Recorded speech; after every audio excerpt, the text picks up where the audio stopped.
শাসক গোষ্ঠীর হাতে বিরোধী রাজনৈতিক নেতাকর্মীদের জুলুম, নির্যাতন, অত্যাচার ও নিপীড়নের ঘটনা বিভিন্ন দেশে সাধারণ চিত্র।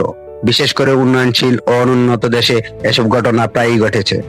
দমন পীড়ন থেকে বাঁচতে অনেক নেতাই পাড়ি জমান বিদেশে। স্বেচ্ছা বা জোরপূর্বক নির্বাসনে গিয়ে কেউ কেউ ফেরেন বীরের বেশে, বসেন মসনদে।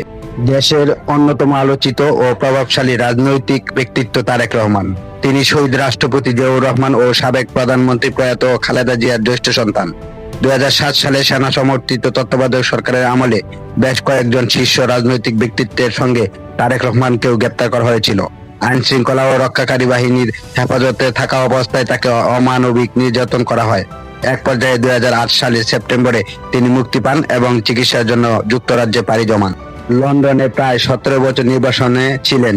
এই সময়ে আওয়ামী লীগ প্রধান ফ্যাসিস্ট শেখ হাসিনা জুলুম, নির্যাতন ও দমন পীড়নের মাত্রা এতটাই বেড়ে গিয়েছিল যে তারেক রহমানের দেশে ফেরা তো দূরের কথা, বিএনপি ও অন্য রাজনৈতিক দলের বহু নেতা দেশ ছাড়তে বাধ্য হন। 2024 সালের 5 আগস্ট ছাত্র জনতার উদ্বোধনে আওয়ামী লীগ সরকার ক্ষমতাচ্যুত হলে ভারতে পালিয়ে যান শেখ হাসিনা। একে একে ফেরেন বহু রাজনীতিক, সাংবাদিক ও বুদ্ধিজীবী। জনগণ ফিরে পায় ভোটাধিকার। এক পর্যায়ে 2025 সালের 25 ডিসেম্বর দেশে ফেরেন তারেক রহমান।